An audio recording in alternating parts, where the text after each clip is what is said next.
There's a hidden stress factor that a lot of Florida homeowners don't really talk about. And it all starts with three small letters, HOA. How much control should your homeowners association really have over your life? And what happens when that control feels more like harassment? In this video, we're going to break down the three most common HOA nightmares that Florida homeowners face. And more importantly, how you can cope, fight back, and protect your property rights.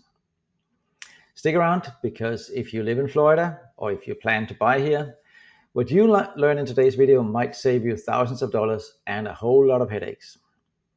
Hi, my name is Ben Danholm, and I'm a real estate broker here in Central Florida. I help homeowners and buyers not only find the right property, but also avoid the pitfalls that can come with it, especially when an HOA is involved. I would like to fully disclose that I'm actually on the HOA board in my community, and I think we do a pretty good job at balancing things here, but not everybody does that. And I also want to point out that despite what we're talking about today, the primary purpose of an HOA is actually quite simple. It is to help maintain the property values in the community. So it's all good, but sometimes things go wrong. And I worked with clients all over the region who've had everything from smooth HOA experiences to full-blown battles with their associations. So in this video, I am not just sharing facts, I am giving you some pretty real insights and practical steps you can take. So let's get started. If you're ready, I'm ready. So let's start with one of the most frustrating and common HOA nightmares in Florida. And that thing is restrictive rules that rob you of control over your own property. I have seen people fined for the color of their mulch, and I'm not kidding you. I actually know somebody who was told to change the color of their mulch, if not face a fine. And I know people who've been fined because they put the wrong color mulch down. Others were told to remove solar panels or repaint their mailbox in a different color, or maybe take down a small American flag. That is pretty rare, but it does happen. One homeowner here in Central Florida told me they got a notice because the paint on their back fence, well, yes, the side facing the woods, the outside of the community, as it were, they were not in harmony with community standards. I mean, obviously those are the rules, but it can feel pretty overwhelming when that happens. And if that sounds crazy, that's because sometimes it really is crazy what happens. So what is behind all these rules? Well, many HOAs are governed by documents they call CC&Rs, covenants, conditions, and restrictions. They have different names, but this is basically what they are. There are some rules and regulations, there are some basic covenants, and there are some restrictions. And some of them can be outdated or completely unnecessary, maybe unnecessarily broad, or written in a way that gives the board too much power. Because a lot of these rules are put in place by the builders who built the community. And they don't really care that much about how people are to live with those rules. They just want to put some rules in place that they feel comfortable with. And often they want to put rules in place that makes the community continue to look like it was built by that builder.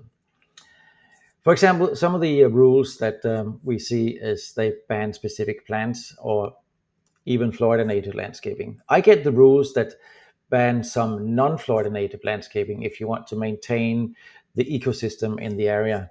But why on earth would anybody want to ban Florida native landscaping? That does happen in some communities. Some restrict solar panel installations, even though state law protects your right to use renewable energy. There are in places restrictions on installations of solar panels. In my community, for instance, you're not allowed to put solar panels on the front of your house, which makes absolutely no sense because half of the homes in this community face south on the front, which means that that is the optimal place to put their solar panels. Paint color approval is required even for minor touch-up in most communities. That does make some sense, but it can be a pain, especially if you don't know the rules. Because here's the big issue about this. Most homeowners don't read the documents until after they bought the home. And by then, they're stuck with some rules they might not want to live with. So how do you really cope with this? Well, there are a few strategies that obviously would help. The first one Might seem a little obvious, and I just mentioned it indirectly. First of all, read your community's documents carefully and highlight any vague language and ask about it, preferably before you buy a home if you don't want to live with it. If you're being cited by your community, check if the rule you're being cited for is even enforceable under Florida law. Some HOAs still try to enforce rules that have been overturned and that were never probably voted in, or rules that are actually now contradictory to state law. They can't do that in a lot of cases. I'm not an attorney. I cannot give you any legal advice on that. But if you feel that this is what's happened, you probably need to talk to an attorney, or maybe try to convince the board that, hey, you're trying to enforce something here that's not actually enforceable in the state of Florida anymore. Thirdly, if you are hit with a violation that you disagree with, you have the right to respond in writing, and you have the right to request a hearing on the board. A lot of boards don't really make that clear when they find people, but you do have a right to be heard. And fourthly, don't go it alone. There are lots of legal resources throughout in Florida, and some of them are even free through the Florida Department of Business and Professional Regulation. And in some extreme cases, it might even be worth speaking with an HOA attorney, somebody who specializes in the law around that. And finally, if you really want to change things, which I know a lot of HOAs could do with a lot of changing of their rules, maybe consider joining the board.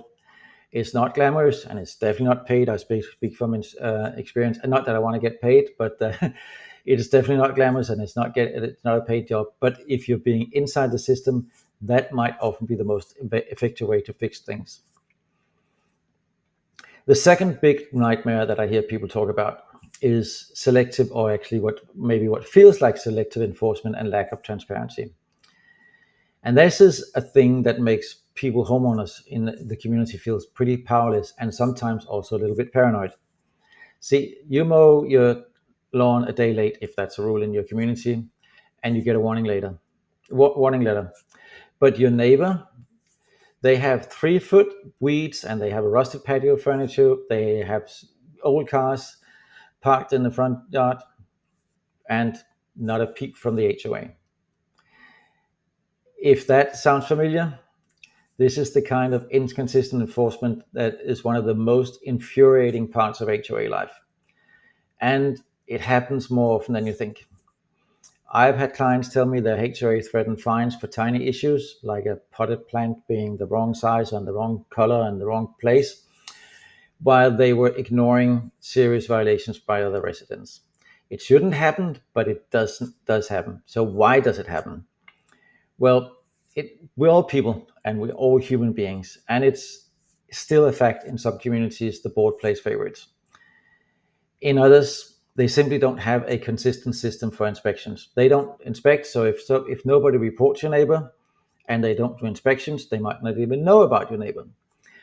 And in some cases, they simply don't communicate well with residents. They might actually be fighting that neighbor, but they're not telling on board meetings that they have issues out there. But here's the good news on this. Florida law actually requires your HOA to operate transparently, and you have more power than you might think. So here's a few things that you can do to protect yourself. Request documentation as needed. You're entitled as a member of the HOA to review meeting minutes from all the board meetings, budgets, enforcement policies, and if your HOA doesn't respond, that is clearly a red flag, and it could potentially be a legal issue, something you might want to talk to an attorney about. If you have a violation, document everything. If you do get a violation, respond in writing, save all your emails, try not to respond by text because texts are harder to preserve. Respond by email or in writing. Make sure you take timestamp photos if you remedy some of the things you've been cited for, because all these records can protect you later. Like I said, and I cannot repeat that often, I'm not an attorney, so this is more like a general advice. It's not legal advice, and I don't know how it will affect your legal standing in this case, but it definitely will not hurt if you do record everything and make sure you have a record of everything that's going on. And attend meetings. Do not sit back and complain about your HOA if you don't take part in the meetings. The more involved you are, the harder it is for an HOA to target you unfairly. And also, it also means that you keep informed and you know what's allowed and what's not allowed. And maybe you can make some input and say, hey, why don't we try to change this? Because nobody really liked this rule. Maybe the board don't like it. The thing is, even the rules that the board don't like, even the rules that the board are in total disagreement with, if nobody shows up to the meetings and try to change them, they have to enforce these rules, no matter how stupid they are. And speak up respectfully, of course. Ask questions, request clarification if something seems unclear. Sometimes enforcement gaps between you and your neighbor are due to, like I said, not lack of systems, or poor training, or understaffing, not because they're actually trying to target you or your neighbor. But if you do suspect discrimination or harassment, it is about time to bring in outside help. That could be anyone from a neutral mediator, or if necessary, an attorney with experience in HOA law here in Florida. However far you want to take it is entirely up to you. But you do not have to tolerate being singled out. You have rights, and the law is mostly on your side when it comes to HOA issues. And the third and final HOA nightmare, at least of the ones we're talking about today, that is something called surprise fines, liens, and legal threats that are blindsiding homeowners from time to time. I know of a homeowner in Osceola County that received a notice in the mail, a $450 fine for pressure washing violation. And that happened while out of town. There was no warning, no notice, just a bill. And what happened when they questioned it? Well, the HOA responded with a threat of placing a lien on their home. Not even a further explanation or an offer to negotiate. Because that's right, if you don't pay your HOA fines and you cannot manage to get them removed, your association may be able to pursue foreclosure, just like any bank would. And they actually have priority before your mortgage, right after taxes. So they have all the power if it comes to trying to foreclose on a home. It's not very often that HOAs foreclose on homes. It's not very often that they do anything like that. In most cases, they'll just place a lien on your home and then they'll take the money when you eventually sell. However, they do have the option, and that can feel pretty scary. And here's the real kicker about this. Many HOAs don't really give adequate warning, or they have a 70 to 100 page rule book where they have the fine schedule in, and nobody reads that, as we all know. And that is why some homeowners feel blindsided. They could have known, because they could have read the 100-page rule book, but they didn't, and now they feel bullied. So here's what you can do to avoid this. Obviously, start with the basics. Know your HOA fine policy. If you're in doubt about anything, maybe ask the HOA, the board, or the community management. They all have to have a written procedure, and they have to follow it. And if they skip a step, you may actually be able to get a fine dismissed, even if it was rightfully placed on your property. Also, negotiate. A lot of HOAs, they are run by people, they're your neighbors, they're run by people who live in your community, and they are actually quite often willing to waive or reduce fines if you respond promptly and respectfully, and you actually try to remedy whatever's wrong. And that's because we all have to live together in an HOA, and the smaller the HOA, the bigger the chance that they're willing to negotiate. But even in large ones, they're often willing to negotiate. But because like I said, the board lives in the community, and they don't want to have any neighbor wars going on, but they are just obligated by law and by the community documents to do certain things. And if you don't dispute, and if you don't talk to them, they have to follow the procedure. And if you do dispute with evidence, use photos, emails, and any lack of prior notice that you can anything you can use to argue your case. And like I said, if it doesn't pan out that way, maybe seek outside legal advice. And never, ever ignore a notice, because if you get a notice and you don't do anything, that's why things escalate. Again, the HOA, they have an obligation to follow a certain step. That's for the protection of other homeowners in the community. It's for the protection of the value of the homes in the community. So if you don't do anything, they have to escalate the case to the next level. So always respond, even if it's just to say, I am reviewing this and I'm talking to an attorney, or I'll get back to you. Do something. And finally, try to know your lien rights. I'm not an attorney, but HOAs must follow specific steps before they can record a lien on your property. And if they skip any of it, as far as I know, you can fight it. So if it comes to that, talk to an attorney, make sure that you know your rights, or at least you talk to somebody who knows your rights. The bottom line to all this, you don't actually have to roll over just because your HOA say you do. But if you have an issue with your HOA, you have to act quickly and consistently. Now, if you're thinking about buying in an HOA community, this next part is pretty crucial, because if you have an issue living in an HOA community, or there's certain rules you don't want to live with, before you fall in love with a house, do your homework on the association. Your realtor should be able to help you with that. You can ask for the HOA's budget and reserves, so you know if they have enough money. If they're underfunded, you could be in for a big surprise in terms of a massive assessment later. Review past meeting minutes. Look for some recurring complaints or signs of poor management. Search for online reviews or complaints about the community. Reddit, Facebook groups, and sites like HOAcomplaint.com can reveal a lot about a community. If you have a chance, talk to some of the neighbors. Nothing beats real feedback. Ask them how the response of the HOA is and whether the rules are applied fairly, if everybody feels if there are any disputes going on. Because a beautiful home is not really worth it if the HOA turns into a nightmare. And in all fairness, I would like to point out here that most HOAs in the state of Florida are run well. They have no issues or few issues, and a lot of the issues stem from miscommunications. But you do not want to end up in a community that's not run well. So let me hear from you. Have you ever had a bad experience with an HOA? I'm sure a lot of you do. If you have, I would love to hear about it. Or maybe even a good one. If you had a good one, I'd like to hear about that as well.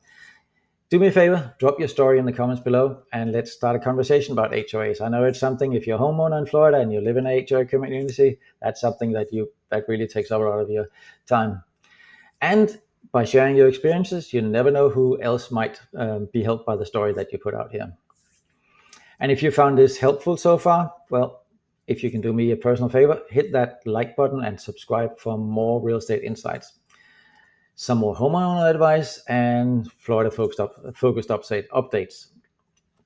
If you follow my channel and comment on my stuff and give me a thumbs up if you like something, that is really helpful, not only for the algorithm to spread the news, but also for me to knowing if I'm going in the right direction.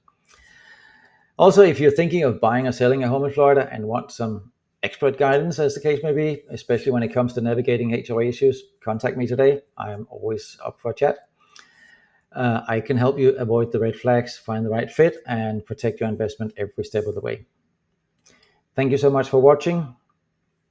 And remember, HOA's primary function is to protect the value of the home. And if they get that right and they don't harass you too much, they're actually a good thing. Bye for now.